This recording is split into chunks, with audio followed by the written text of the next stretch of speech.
शिवलिंग विद्वान ब्राह्मणों के द्वारा चयनित किया जाए, सुंदर मुहूर्त में तिथि में उनकी प्रतिष्ठा की जाए। लिखा है अचल प्रतिष्ठा करना हो तो 1 अंगुल से बड़ा और 12 अंगुल से छोटा शिवलिंग होना चाहिए। बहुत सावधानी से सुनना। हमारे घर में जो शिवलिंग विराजे हैं अपने अपने घर में, ये सचल विग्रह है भगवान का, ये चलायमान रहते हैं। आपको यदि कहीं जाना है तो अपनी थैली में भगवान को रखो और प्रभु को साथ में भी ले जा सकते हो। ऐसे शिव जी जो सचल विग्रह होते हैं अपने घर में विराजमान होते हैं, इनका प्रमाण लिखा है कि वो 1 अंगुल से बड़े और 12 अंगुल से छोटे होना चाहिए। लेकिन आपको यदि प्राण प्रतिष्ठा करना है, मंदिर बनाया है, विग्रह तैयार किया है और अचल भोले बाबा की प्रतिष्ठा करनी है, तो आप 12 अंगुल से बड़े भगवान शिव की स्थापना करें, उनके परिवार की स्थापना करें और विधिवत उनके पूजन का आश्रय लेकर के मंदिर के लिए कोई ऐसा स्थायी साधन जोड़े। लिखा है ताकि भगवान का पूजन में कोई विघ्न उत्पन्न ना हो सके। और सावधानी से सुने। किसी ने बताया अपन ने मंदिर बनवाया, कराते हैं ना, देखते मंदिरों की कमी है क्या अपने पास? व्यक्ति क्या करता है, थोड़ा सा पैसा इकट्ठा किया तो छोटा सा चबूतरा बनवाया, भोले बाबा को विराज किया। अब उसके बाद भगवान को कोई जल चढ़ा रहा है, कोई अगरबत्ती दिखा रहा है कि भगवान को 1-2-10 वर्षों में एक आध जगह कभी भोग लग रहा है कि नहीं, ये कोई विचार नहीं करते थे। लिखा है जो यजमान प्रतिज्ञा पूर्वक उस यज्ञ में, प्रतिष्ठा के यज्ञ में दीक्षित होता है कि मैं प्रतिष्ठा कराने वाला यजमान हूं, और वो यदि उस प्रतिष्ठा के कार्य के बाद परमात्मा के पूजन की सुनिश्चित विधि और उनकी व्यवस्था न करे तो उसको नरक जाना पड़ता है। पंडित जी लोगों ने तो मंत्र बोल दिया प्राण प्रतिष्ठा का, शिव जी का प्राण, शिव जी का जीव, शिव जी का सर्वेंद्र इस लिंग में प्रतिष्ठित हो। मंत्रों के द्वारा, वैदिक अनुष्ठान के द्वारा भगवान के विग्रह में वो आवाज हुआ और आपने महाराज 2-4 महीने तक व्यवस्थाएं की और फिर सब छोड़ दिया। इसमें बड़ा अपमान है, दोष लगता है। और कहीं पर यदि पूर्व से ही परमात्मा विराजे हो, उनकी व्यवस्थाएं नहीं हो रही, ऐसे मंदिर का यदि आप जीर्णोद्धार कर दो, एक शिवलिंग का जीर्णोद्धार कर दो, तो लिखा है कोई दूसरा काम यदि आपके जीवन में नहीं हुआ तो आपने केवल भोले बाबा के ऊपर सुंदर छत्र बनवा दिया, चबूतरा पे बैठे थे, आपने गुम्मट बनवा दी, भोले बाबा को व्यवस्था कर दी कि अब पंडित जी आएंगे, पूजन करेंगे, जल चढ़ाएंगे, अगरबत्ती लगाएंगे, भोग लगाएंगे। ये व्यवस्था आपके द्वारा यदि हो गई और कोई आपके जीवन में ऐसा कोई साधन नहीं था कि आपको मोक्ष हो जाए, केवल इसी साधन के द्वारा मार्कंडेय महाराज कहते हैं कि आप मोक्ष को प्राप्त हो जाओ। जीर्णोद्धार की बड़ी भावना है। अब महात्मा युधिष्ठिर जी ने कहा भगवान यदि किसी के पास इतना पैसा ना हो कि वो मंदिर बनवाएं, भोले बाबा को विराजमान कराएं और उनकी सेवा में कोई खेत लगाएं या कोई एफडी बनवाएं, ये सब व्यवस्था यदि ना हो और भगवान के पूजन का लाभ उसको प्राप्त करना है, परमात्मा का पूजन उसको करना है, तो महाराज दूसरी विधि क्या होनी चाहिए? तब महात्मा मार्कंडेय ऋषि कहते हैं राजन बड़ा सुंदर प्रश्न तूने किया है और ये कलयुग के लिए तो अमृत के समान है। चूंकि प्रत्येक युगों में इसकी महिमा है, लेकिन कलयुग में विशेष प्रकार से है।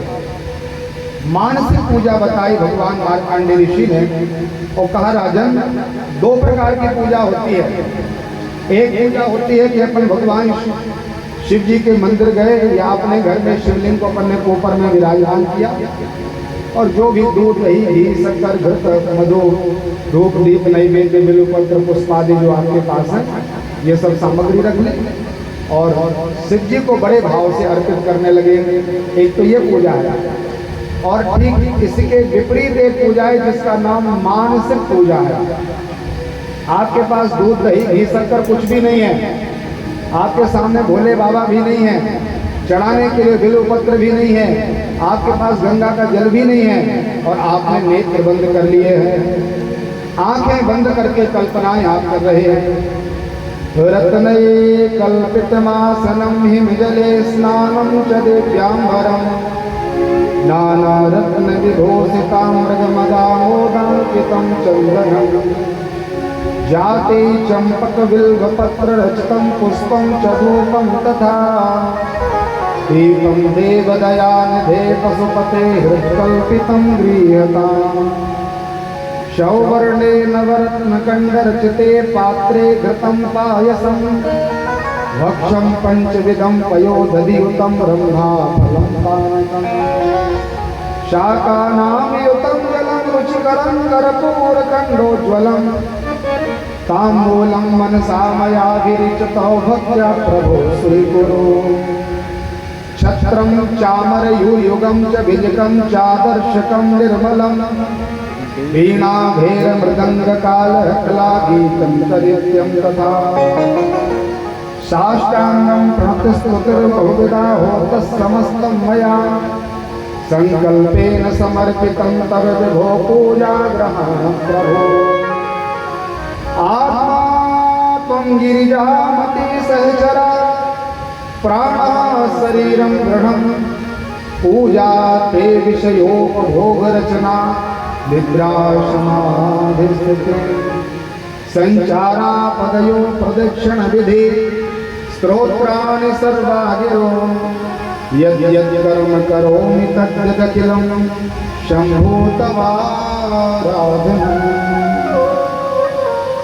कितनी सुंदर व्यवस्था है, आपके नेत्र बंद हैं और आप विचार कर रहे हो कि भगवान शिव को मैंने बड़ी सुंदर रत्न के आसन पर विराजमान किया है। हमने भगवान शिव के पैर को धुलाने के लिए कर्पूर मिश्रित गंगा के जल को लाया है और ठंडे गंगा जल से भगवान के पैर धोए हैं। परमात्मा के हाथ धुलाने के लिए मैंने थोड़ा सा अष्टगंध डाला और भगवान शिव जी के हाथ धुलाए जा रहे हैं। परमात्मा के मुंह को धुलाया है, भगवान के पूरे शरीर में गंगा जल चढ़ाया है, और भगवान को वस्त्र दिया, जनेऊ पहनाया, सुंदर भगवान के ललाट पर भस्म लगाई है। परमात्मा का सुंदर विग्रह तैयार हुआ है, बिल्व पत्र चंपक पुष्पादि से भगवान को सजाया है। स्वर्ण की थाली में, सोने की थाली में अनेक प्रकार के रत्नों से युक्त बर्तनों में अनेक प्रकार की खीर आदि बना करके मैंने भगवान को भोग लगाया है। फिर उनको जल जलाया, फिर तांबूल भगवान को समर्पित किया, फिर दक्षिणा दी, भगवान की परिक्रमा लगाई है और परमात्मा की आरती कपूर धूप दीप से आरती उतारने के बाद साष्टांग भगवान के चरणों में प्रणाम किया और भगवान से कहा, महाराज आत्मा त्वं गिरिजामति सहचरा। इस श्लोक को आप बहुत सावधानी से सुनना। ये ऐसे जीवन का यदि अपना भाव बदल जाए तो महाराज पर पूजा आपकी श्रेष्ठ हो जाएगी। भगवान हमारी जो आत्मा है ना, हृदय, यही आपका ये पूरा शरीर शिवालय है और शिवालय में गर्भगृह होता है। मेरा हृदय भगवान शिव का गर्भगृह है और इसमें जो आत्मा है वो गौरी शंकर भगवान विराजे हैं। और जब ये शरीर चलता फिरता है कहीं ना कहीं तो जाओगे, तो महाराज ये समझ लेना कि ये गौरी शंकर भगवान शिव जी की परिक्रमा लग रही है। जब मैं कुछ ग्रहण करता हूँ तो भगवान ये विचार कीजिए कि गौरी शंकर भगवान को हम भोग लगा रहे हैं।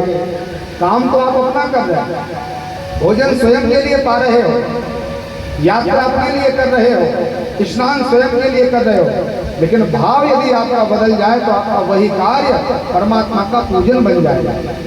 बोले भगवान जो भी मैं बोलूं, मेरी वाणी से जो भी बात निकले तो आप अपनी स्तुति मान लेना कि ये मेरा स्तवन कर रहा है, पाठ स्तोत्र गा रहा है। और जब भगवान मैं सो जाऊं तो आप अपने समाधि में चले जाना। कितना सुंदर स्तोत्र है। कर चरण कृतंबा कायजम कर्म जंबा श्रवण नयन जंबा मानसं वा पराधम विहितम अविहितम वा सर्वमेतच्छमस्यो जय जय करुणावधे श्री महादेव शंभो। हाथों से, पैर से, मन से, वचन से, वाणी से, क्रिया से जानते हुए या अज्ञानता में जो भी हमारे द्वारा अपराध हों, हे करुणावधेश भगवान शिव हमारे अपराधों को क्षमा करते रहना। ये मानसिक पूजा की बड़ी भारी महिमा है। और इसके दो लाभ हैं। एक लाभ तो ये है, यदि आपके पास सामग्री नहीं है, मान लो असुविधा में है और आप सब सामग्री नहीं जुटा पाते, कई बार ऐसा हो जाता है, तो आपको पैसा खर्च करने की जरूरत नहीं। और दूसरा लाभ ये है कि पूजा करने में मन वैसा नहीं हो सकता। जैसे आप जल चला रहे, चंदन कुमकुम लगा रहे, पूजा तो कर रहे सामने, लेकिन आपका मन पता नहीं कौन से बाजार में घूम रहा है। कई बार ऐसा होता है, कर में तो माला फेरे और मनुआ फेरे हो जाता है। लेकिन जब आप मानसिक पूजा करोगे तो मन कहीं नहीं जा सकता, क्योंकि मन से ही पूजा की जा रही है। जब मन के द्वारा पूजा की जाएगी तो मन जाएगा कहाँ? और मन के द्वारा किया गया कोई भी छोटा सा भी छोटा कार्य परमात्मा के लिए परम प्रिय है, श्रेष्ठ है। भगवान को बहुत संपत्ति की आवश्यकता नहीं है। एक बहुत बड़ी विडंबना है अपने साथ। जैसे आप अपने बेटे को खूब मानते हो और उससे कहो बेटा से, बेटा मैं इतना प्रेम करता हूं तुझे कि मैं वाणी के द्वारा नहीं बता सकता, और 1 रुपए भी उसको आप दान न करो। अपनी संपत्ति में से बेटे को कुछ भी मत दो, बंटवारा भी ना करो। अब बेटा भूखा प्यासा घूम रहा है और आप बोल रहे हो बेटा मैं बहुत प्रेम करता हूं, मेरा मन 8वां याम तेरे ही पास रहता है, तो आप लोग बताओ आपका बेटा आप पर प्रसन्न होगा क्या? 8वां याम नहीं, आप थाली लेकर के रोज उसकी 8वां याम आरती भी उतारो तो बेटा प्रसन्न होने वाला नहीं है। बेटा कब प्रसन्न होगा? जब आपके हाथ में जो रुपया पैसा भला है वो आप दे दोगे और उसके बाद आप कहोगे कि बेटा मैं आपसे बहुत प्रेम नहीं करता, तो इसमें भी बेटे के लिए कोई किसी प्रकार का अपमान सूचक नहीं होगा, क्योंकि विचार करेगा पिताजी आप प्रेम करो या ना करो लेकिन आप अपना धन मुझे दे दे। और ठीक इसके विपरीत अवस्था है भगवान की। अपन क्या करते हैं, अपने मन को तो अपने परिवार में लगा रखा है और संपत्ति भगवान को देते हैं। आज ये चढ़ाया, कल वहां पर इतना दान किया, परसों ये करवा दिया, फिर महाराज इतना दान किया। और परमात्मा कहते हैं कि आप मुझे और कुछ दान मत कीजिए, आप केवल और केवल अपना मन ही मेरे चरणों में समर्पित कर दीजिए। तो मन हम संसार में लगाते हैं, जो मन परमात्मा को लगाना चाहिए वो मन हम अपने संसार में समाप्त कर देते, लगा देते, फंसा देते। तो हमें करना क्या चाहिए कि मन को राखो आप परमात्मा के चरणों में, क्योंकि मन को लेने वाला कोई ग्राहक नहीं संसार में। आप कितना भी प्रेम करो, इस मन को आप सीधे परमात्मा के चरणों से जोड़ दो और आपके पास जितनी संपत्ति है, जो भी आपका कर्तव्य है, उसके द्वारा आप परिवार वालों को प्रसन्न करोगे, दोनों के काम बन जाएंगे। मन से भगवान परमात्मा प्रसन्न हो जाएंगे और आपकी संपत्ति के द्वारा आपके परिवार वाले भी खुश रहेंगे। तो महात्मा मार्कंडेय ऋषि ने युधिष्ठिर जी से कहा कि राजन, मानसिक पूजन की बड़ी भारी महिमा है। मन के द्वारा पूजन करने से ये मन धीरे धीरे सनई सनई परमात्मा के चरणों में लगने लग जाता है। प्रत्येक व्यक्ति की उलाहना रहती है कि महाराज ये मन नहीं लगता, और हम ढोंग नहीं करते। सब कहते ना, मेरा मन नहीं है कि मैं लोटा लेकर के जाऊं भोले बाबा को नहलाऊं, और बिना मन का मैं पूजा कभी नहीं करता। आजकल के व्यक्ति ऐसे आलस के कारण अपना पल्ला झाड़ते हैं। यदि आप ऐसा विचार करें कि जब मन लगेगा तभी पूजा करेंगे, तो हजारों लाखों जन्म लेना पड़ेगा, लेकिन वो समय नहीं आएगा कि आपका मन लगे और आप पूजा करने लग जाए। इस मन को बांधना पड़ता है। ध्यान अभ्यास वसई कृतेन मनसा, ध्यान और अभ्यास के द्वारा इस मन को बांधा जाता है। धीरे धीरे सनई सनई ये मन बड़ा महाराज संसार में भटकता है, घूमता है, बड़ा चंचल है। मन के ही द्वारा हम संसार में भटक रहे हैं और मन के ही द्वारा हम मोक्ष को प्राप्त हो जाते हैं। मनः एव मनुष्याणां कारणं बंध मोक्षयो वध्यं तु विषयान शक्ति मुक्तिम निर्विषयान मनः, मन हमारी मुक्ति और मन ही हमारी अवनति का कारण है। मन की बड़ी भारी बहुत बड़ी घटना है महाराज। मन के द्वारा ही हम परेशान रहते हैं। मन जैसा हो जाए वैसा हमारा काम हो जाता है। मन के मारे बन गए वन तज बस्ती मान, कह कबीर मन लालची ये कहीं ठहरत ना। मन के हारे हार है मन के जीते जी, मन ही मिलावत राम सा मन ही कराय भजी। मन की गति है अटपटी झटपट लखे न कोय, जब मन की खटपट मिटे झटपट दर्शन हो। परमात्मा हमसे दूर नहीं है। किसी कमरे के अंदर आप बैठे हो, दरवाजे के सामने पर्दा डला है, बाहर से कोई देखे तो आप दिखाई दोगे?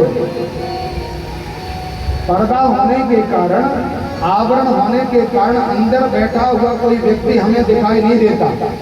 और जिस दिन वो पर्दा हट जाए तो महाराज अपने आप दर्शन होने लग जाएगा।